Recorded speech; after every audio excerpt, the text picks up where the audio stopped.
नमस्कार, राधे राधे, जय श्री कृष्णा।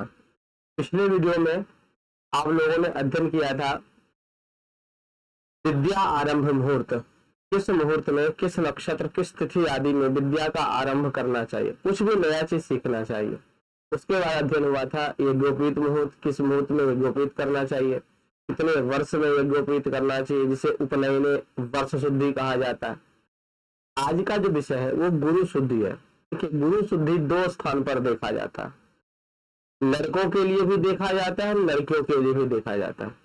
लड़कों के लिए तब देखा जाता है जब लड़के का यज्ञोपवीत हो रहा हो, और कन्या के लिए, स्त्री के लिए तब देखा जाता है गुरु जब उसका विवाह हो रहा हो।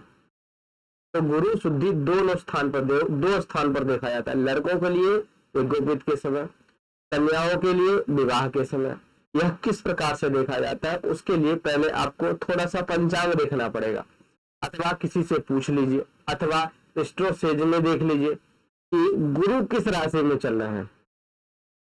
गुरु शुद्धि है ना, तो हमें जिस समय आप गुरु शुद्धि देख रहे हैं, गुरु शुद्धि राशि के आधार पर देखा जाता है।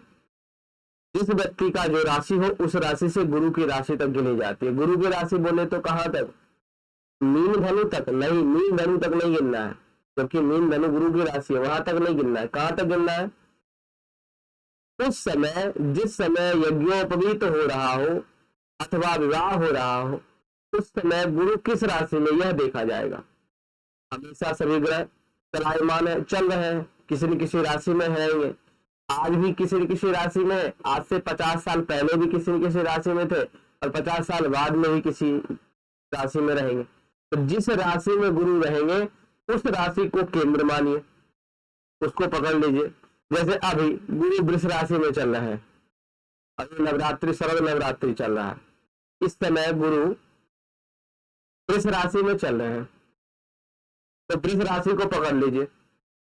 और जिस जातक का यज्ञोपवीत करना है, या जिस जातिका का, जिस कन्या का विवाह होना है, उसका राशि पकड़िए लीजिए। उदाहरण ले लेते हैं, किस राशि में गुरु है ये तो पता चल गया आपको। एक राशि में एक वर्ष गुरु रहते हैं, हर वर्ष गुरु चेंज होते हैं, एक वर्ष रहेंगे लगभग 13 महीने। किसी लड़के का जिसका यज्ञोपवीत होना है, हमने देख लिया कि आज के दिन यज्ञोपवीत मुहूर्त है, आज के दिन यज्ञोपवीत करा सकते हैं, परंतु किसका करा सकते हैं, किस राशि वाले जातकों का हो सकता है और किसका नहीं हो सकता है, यह हमें गुरु बताएगी। कैसे, तो बालक के राशि से, यदि यज्ञोपवीत कर रहे हैं किसी बालक का, तो उस बालक के राशि से गिनना प्रारंभ करिए। यदि किसी कन्या का विवाह हो रहा है तो उस कन्या के राशि से गिनना प्रारंभ करिए। तो बालक का राशि है, मान लीजिए यज्ञोपवीत करा रहे हैं, आज के दिन यज्ञोपवीत मुहूर्त है, हम ये देख रहे हैं कि हमारे बालक का, जिस बालक का हम यज्ञोपवीत करने वाले हैं, उसके लिए गुरु शुद्ध है कि नहीं है। आज यज्ञोपवीत मुहूर्त है, लेकिन मेरे बालक के लिए गुरु ठीक है कि नहीं है आज के मुहूर्त के लिए। यदि आज के मुहूर्त के लिए गुरु शुद्ध होंगे तब आज हम यज्ञोपवीत करेंगे अपने बालक का, नहीं तो जब शुद्ध होंगे तब करेंगे। तो बालक के राशि से गिनना प्रारंभ करता है, तो करना चाहिए। तो मान लेते हैं बालक की राशि धनु है, तो धनु से गिनना प्रारंभ करिए। किस राशि में गुरु है अभी, वृष राशि में, वृष राशि तक गिनना है। तो धनु, मकर, कुंभ, मीन, मेष, वृष, 6 आ गए। धनु राशि से वृष राशि तक 6 संख्या आएगा। तो 6 हो तो क्या होगा वो बताएंगे इसमें। कहते हैं वटु कन्या जन्म राशि त्रिकोणाय द्विसप्तगः श्रेष्ठो गुरु खसट त्रयाद्ये पूजिया न्यत्र निंदिता। बालक या कन्या की जन्म राशि से 9वें गुरु हो, 5वें गुरु हो, 11वें गुरु हो, 2 दूसरे गुरु हो, 7वें गुरु हो। जन्म राशि से गिनिए गुरु की राशि तक, यदि 9 आए या 5 आए या 11 आए या 2 आए या 7 आए तो शुभ है। यदि 10 आए, 6 आए, 3 आए या 1 आए, इन राशियों में स्थित गुरु पूज्य है। जैसे अभी हमने गिना था, धनु राशि बालक का था और वृष राशि में गुरु है, तो धनु से वृष राशि तक गिने तो 6 आया, धनु, मकर, कुंभ, मीन, मेष, वृष, तो 6 आया। इसका मतलब 10 आता, 6 आता, 3 आएगा, 1 आएगा, 3 राशि में गुरु स्थित जो है पूज्य हैं। अर्थात आज के दिन जो यज्ञोपवीत मुहूर्त है, इस दिन यज्ञोपवीत हम कर सकते हैं अपने धनु राशि वाले बालक का, तब गुरु का पूजा करके कुछ गुरु से संबंधित पीले वस्तु आदि का दान करके कर सकते हैं, कोई बात नहीं। यदि 9 आता, 5 आता, 11 आता, 2 आता, 7 आता तो शुभ होता। बिना किसी प्रकार का गुरु का पूजा पाठ किए बिना ही हम आज यज्ञोपवीत कर सकते थे। अब नेगेटिव कब आते हैं? जब 4 आएंगे, 8 आएंगे या 12 आएंगे। इसी को याद रखना है आपको कि यदि बालक के राशि से, बालक का जन्म राशि से गुरु की राशि, उस समय गुरु जिस राशि में चल रहे हो उस राशि तक गिनने पर यदि 4 आ जाए, 8 आ जाए, 12 आ जाए तो अशुभ है। यही पद्धति कन्या के जन्म राशि से भी गिनना है गुरु की राशि तक। आज विवाह है, मुहूर्त है, लेकिन हमारे लिए, हमारी कन्या जिसका हम विवाह कर रहे हैं उसके लिए शुभ है कि नहीं है, उसके लिए गुरु शुद्ध है कि नहीं है, गुरु देखना अति आवश्यक है विवाह में कन्या का। तो कन्या के राशि से गिनेंगे गुरु की राशि तक, यदि 4, 8, 12 है तो अशुभ है, 9, 5, 11, 2, 7 है तो शुभ है, और 10, 6, 3, 1 है तो सामान्य है। पूजा आदि करके, जिसको पीला पूजा कहते हैं, आदि करके किया जा सकता है गोपी। तो आशा करते हैं समझ में आ गया होगा। नहीं आया हो समझ में तो कमेंट कर सकते हैं आप। यदि हमारे चैनल पर नए हैं तो चैनल सब्सक्राइब करिए। कुछ ना कुछ नया आपके लिए हमेशा हम ज्योतिष से संबंधित लाते रहते हैं, लाते रहेंगे। एक और नया इंफॉर्मेशन, एक दिन छोड़ करके एक दिन 8 से 9 बजे तक लाइव यूट्यूब पर ज्योतिष का डाउट क्लास हम क्लियर करते हैं। हमारे जो पुराने छात्र हैं उनके लिए भी है, और जो भी कोई नए भी हैं जो सब्सक्राइबर है या अन्य भी हैं जिनको ज्योतिष में रुचि रहता है या अपने बारे में भी कुछ जानना है, तो हम कोशिश करते हैं जितने भी आए अधिक से अधिक व्यक्तियों का कुंडली भी देख करके बता दें। तो कुछ पूछना हो, कुछ जानना हो तो आप हमारे लाइव यूट्यूब चैनल पे आ सकते हैं। इसलिए सब्सक्राइब किए रहेंगे और नोटिफिकेशन आ जाएगा। इसमें ज्यादा खर्चा वगैरह आता नहीं है, ज्यादा क्या कुछ नहीं आता है सब्सक्राइब करने में। और यदि अच्छे लग रहे हैं ये आपको कक्षा, तो लाइक भी कर दिया करें और अपने मित्रों पर शेयर भी करें। अब आगे कुछ इसका परिहार बता रहे हैं कि सोचे सुबह सौमित्रे व सांसे वर्गोत्तमे गुरु रिफास्ट तुर्य गोपिष्टो नीचा रिष्ट शुभोपेशन। यदि अपने उच्च राशि में, अपने गृह में, स्वराशि में, मित्र की राशि में, अपने नवमांश में, अपने वर्गो उत्तम में स्थित रहने से गुरु द्वादश, चतुर्थ और अष्टम राशि में रहने पर भी शुभ है। क्या हमने अभी इससे पहले पढ़ा कि 4, 8, 12 गुरु नहीं होनी चाहिए। कन्या के जन्म राशि से गुरु की राशि तक गिनने पर 4, 8, 12 आ रहा है, 4 अथवा 8 अथवा 12 तो अशुभ है। उस दिन विवाह उस कन्या का नहीं होगा, उस मुहूर्त में नहीं होगा, अगला कोई मुहूर्त देखा जाएगा। या लड़के के जन्म राशि से गुरु की राशि 4, 8, 12 है तो उस मुहूर्त में यज्ञोपवीत उस लड़के का नहीं होगा जिस समय गुरु 4, 8, 12 है। लेकिन यदि गुरु कर्क राशि में हो, क्योंकि कर्क राशि में गुरु उच्च के होते हैं, धनु राशि में हो, मीन राशि में हो, वो राशि उनकी अपनी है तो राशि के होते हैं, तब भले 4, 8, 12 भी है तो कोई दोष नहीं लगता है।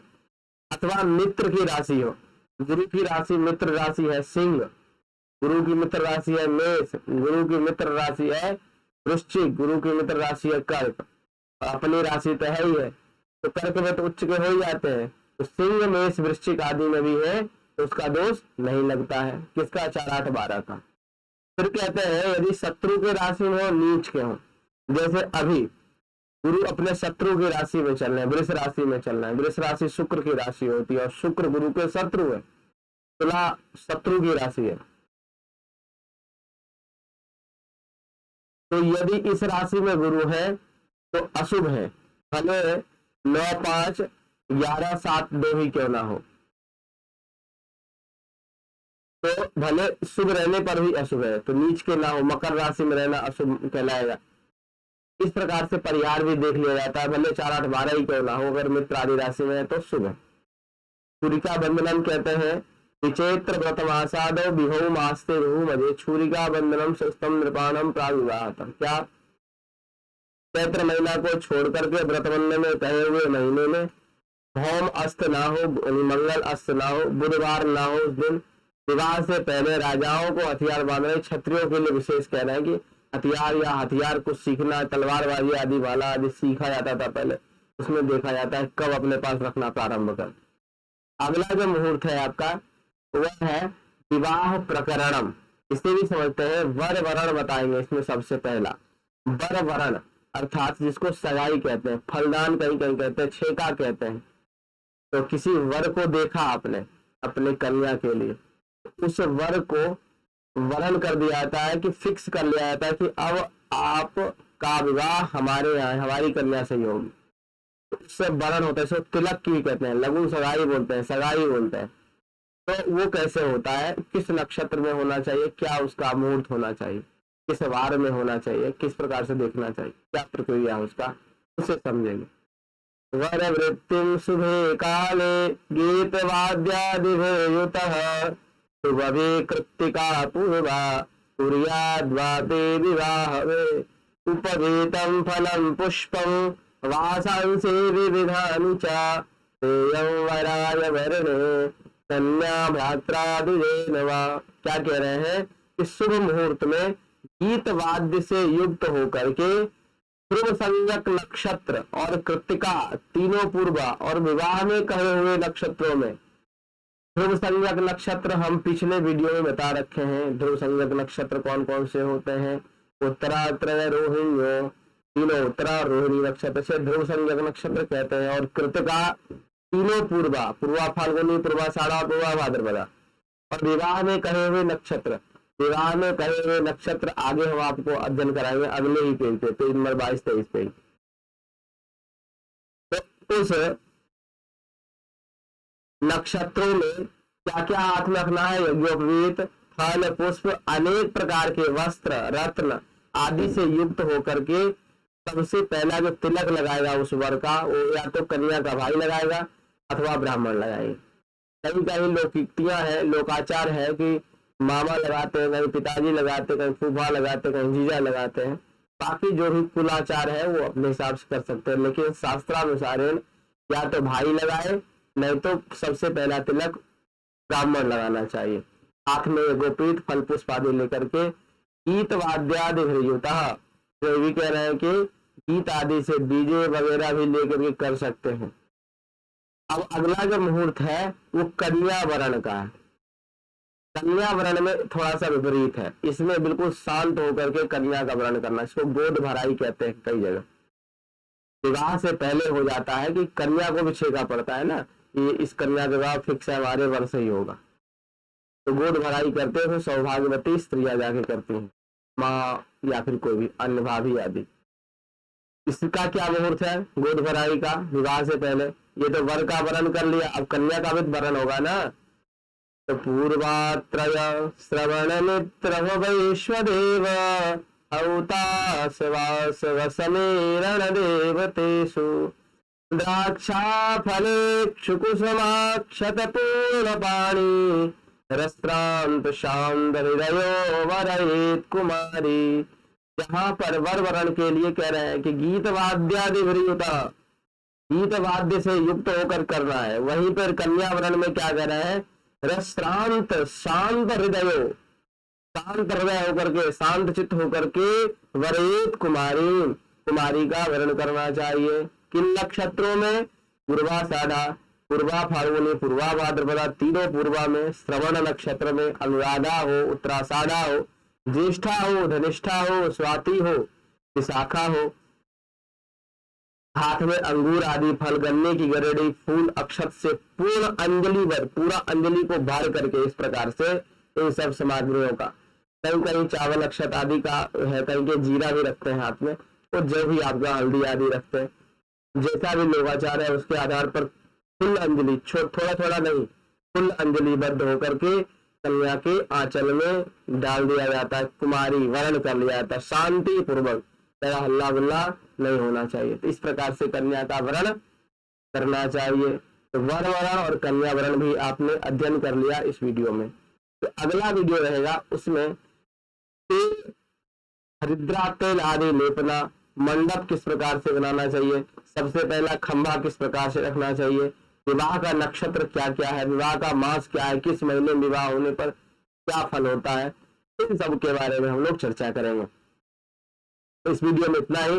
यदि आप नए हैं तो चैनल सब्सक्राइब कर लें, और लाइव क्लास करना है वैदिक एस्ट्रोलॉजी का, मुहूर्त का आदि अन्य चीज सीखना, हस्तरेखा, वास्तु आदि, तो इसके लिए भी संपर्क कर सकते हैं। हमारे स्क्रीन पे जो नंबर दिया गया है उस पर संपर्क करें। नमस्कार, राधे राधे, जय श्री कृष्ण।